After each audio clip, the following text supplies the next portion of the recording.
building spirituality, family, health, and business. This is the Giant Builders with Lois Wyant. Happy Tuesday, Giant Builders. So today I have Dr. Loretta Billoups, in which case, first I want to say, Giant Builders, that I really appreciate you listening in. I get so much out of these speakers, and I hope you do too. And if you have somebody that you would like to see on the show, please let me know.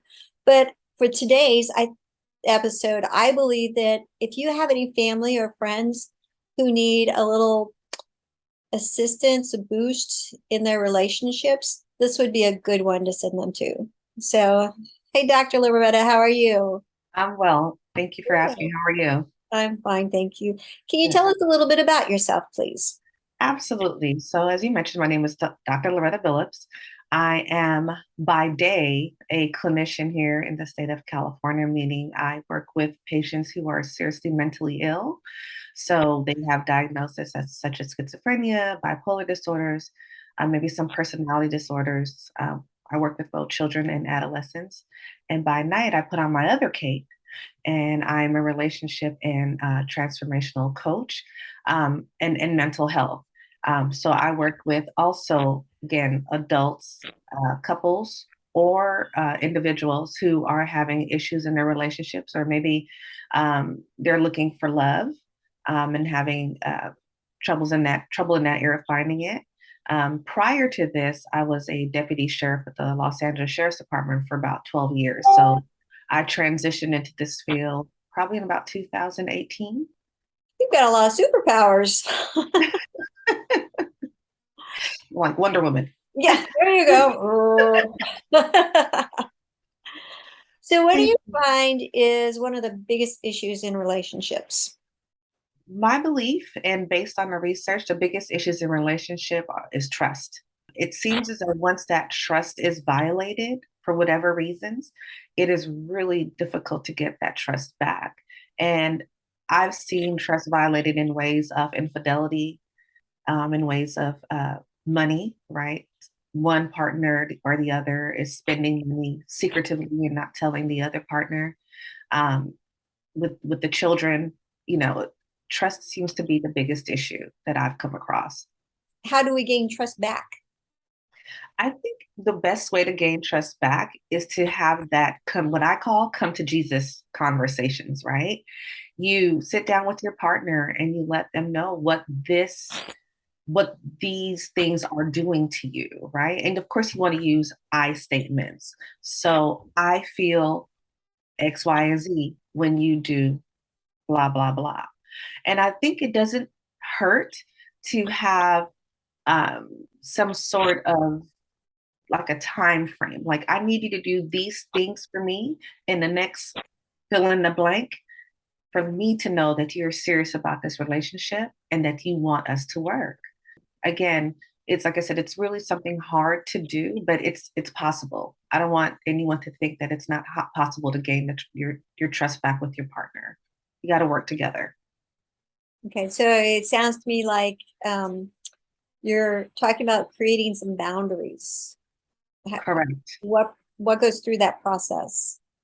So again, it starts off with communication, right? I think that's the second biggest issue that I found, as well as the research support in many relationships, that communication seems to be a downfall, right? We don't know how to converse with each other and share our genuine thoughts and concerns and what we want out of this relationship.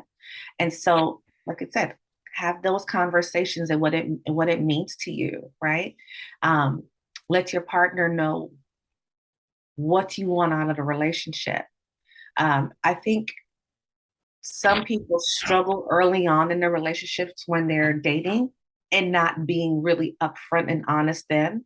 I figure, why waste your time? If you're dating and you're going out and hanging out with someone and you know what you want, tell them, right? Because you don't want any surprises down the line. So again, having communication, letting them know where you stand, what you won't tolerate, and you need to be very honest with yourself in setting boundaries about your deal breakers. Some people deal breakers aren't the same. For example, mine would be infidelity, right? Some people could work through that, and that's totally fine. That is your choice. But again, being very upfront in the beginning of your relationships and letting your partners know what you want. Okay, well, communication's a tough thing. Are there different ways or styles of communicating with people? Yeah, so there are four communication styles. There's aggressive, assertive, passive aggressive, and I always forget. Yeah, passive aggressive, assertive, and aggressive. Of course, you want to be assertive, right? Meaning you say what's on your mind, being respectful, being kind, but getting your point across. When you're passive or passive aggressive, that tends to set a tone that maybe you're maybe a little more laid back and not too concerned about what's going on. People who tend to be passive, unfortunately, it feels as if and I've heard this many times, I don't like saying it, but they just kind of let people walk all over them, right? And you don't want to have that type of communication style. You want to be assertive and again, letting people know what you want and what you expect. Do you feel like we learn these communication styles as a young person? And if we're in this habit of communicating this way, how do we change that? So absolutely, I believe that we do learn these communication styles and a lot of other things in our childhood, right? Our environment sets the tone with our parents, and that first relationship with our caregivers, right? I tend to share this story about my own mother and her communication style. So she was raised in that era where children are to be seen and not to be heard, right? And so as an adult, that made it very difficult for her to communicate because she it's difficult for her to get her point across. And when she's trying to have these serious, meaningful conversations, she ends up becoming very frustrated, right? Because she just can't do it.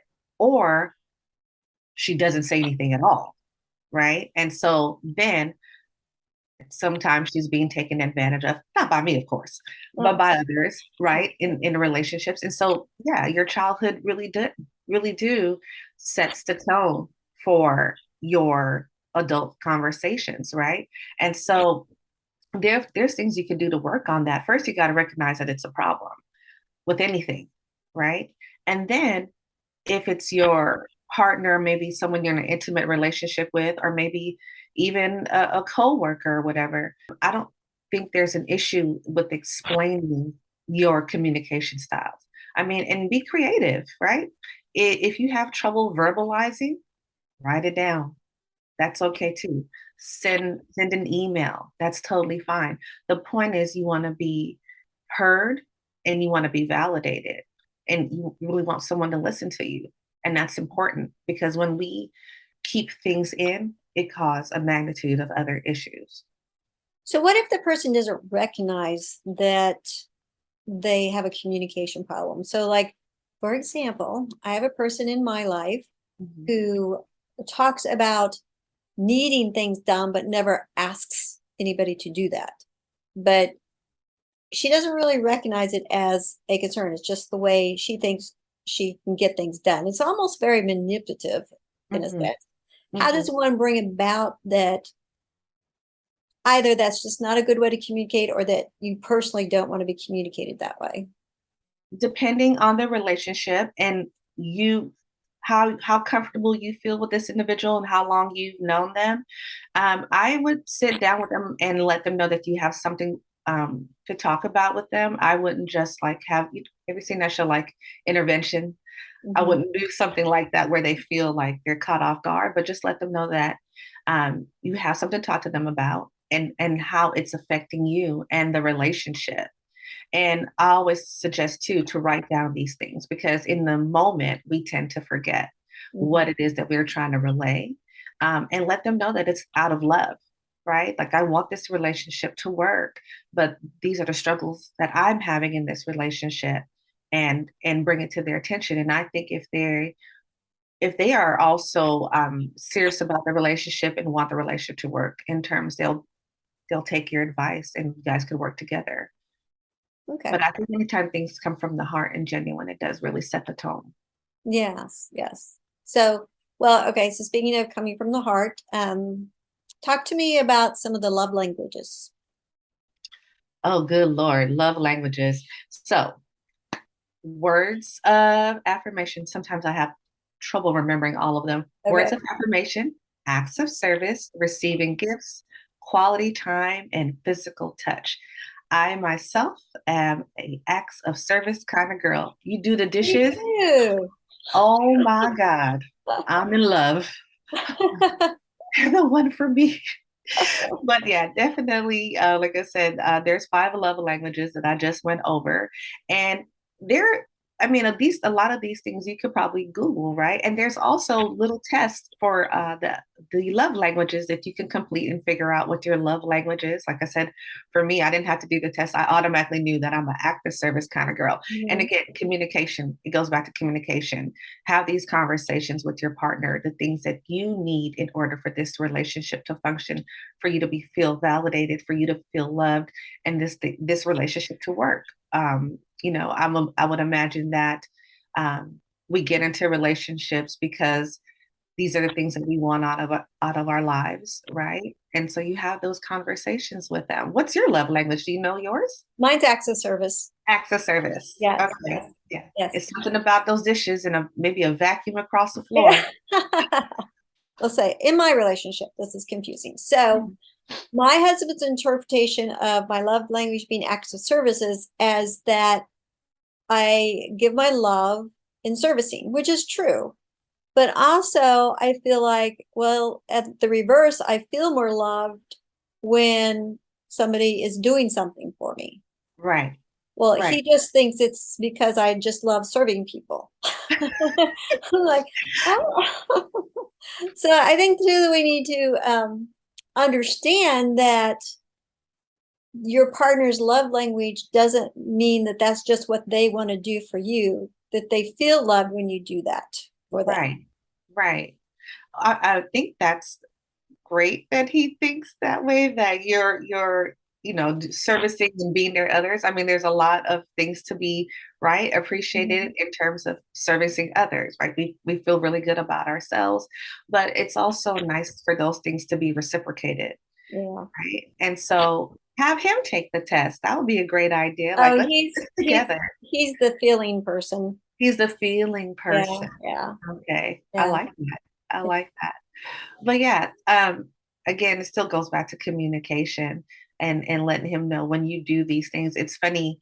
I too recently had a conversation with my husband about acts of service, but I didn't quite say acts of service. I just said, I would feel so much better if you would help me out and maybe vacuum every now and then, or, do the dishes.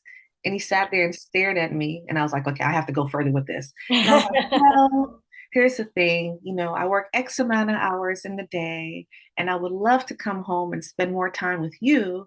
But gosh, I have these things to do. And if he kind of took care of it, and then the next day I came home,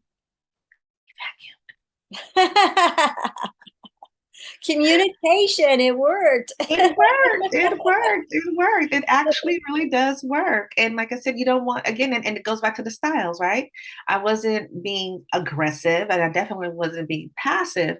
I was somewhat assertive, a little bit playful, right?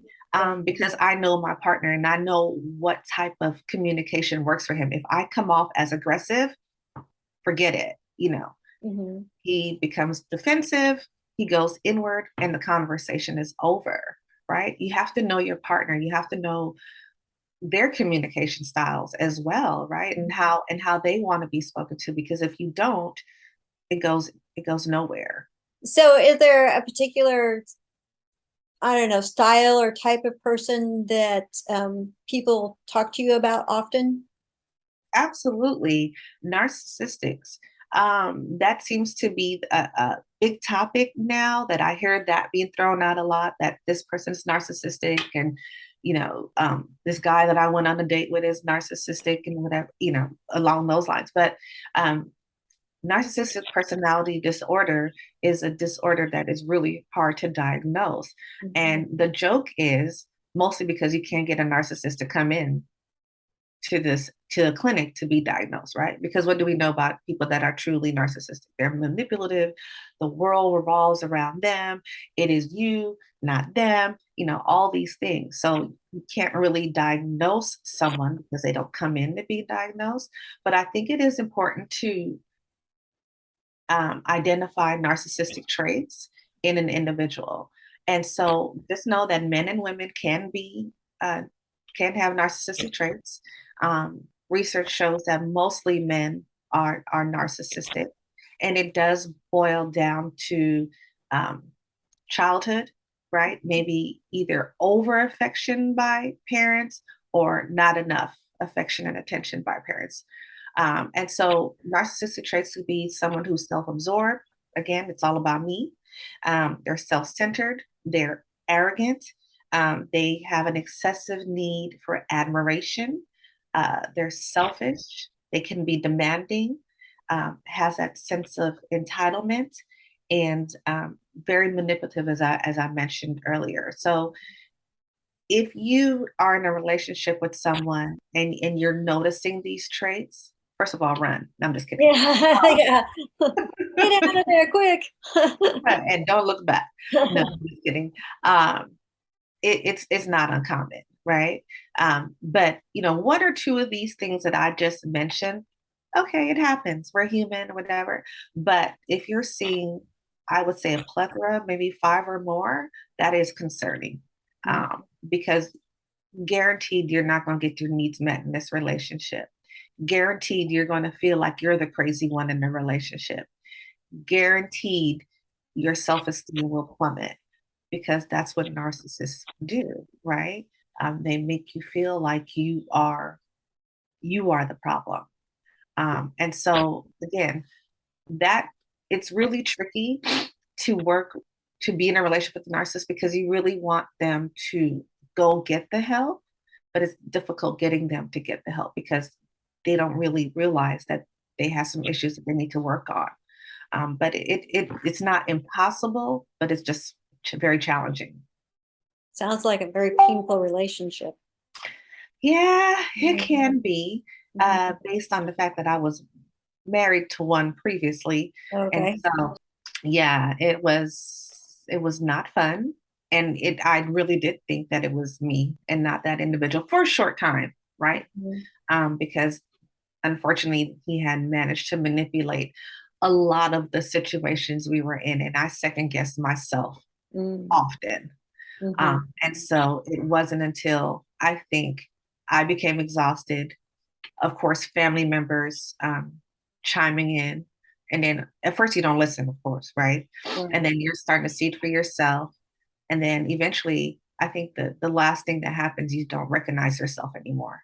Yeah. You look in the mirror and that person that you once were, you're no longer. And it physically you don't recognize yourself anymore. I know I lost tons of weight. That was part of it and other things that was going on too. And Mhm. then I realized enough is enough. And then I gained the strength to walk away. So those are really challenging relationships to be in. And you really need a lot of support and people around you that love you to help you see that this is not beneficial to you. Oh, well, I'm so glad that you recovered from that. Oh yeah. Yeah. Yeah, that was many, many moons ago. And Yeah.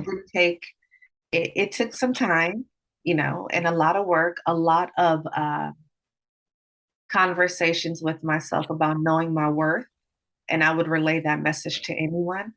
Know your worth. Know that you are here for a purpose, and the purpose is not to be emotionally or physically abused.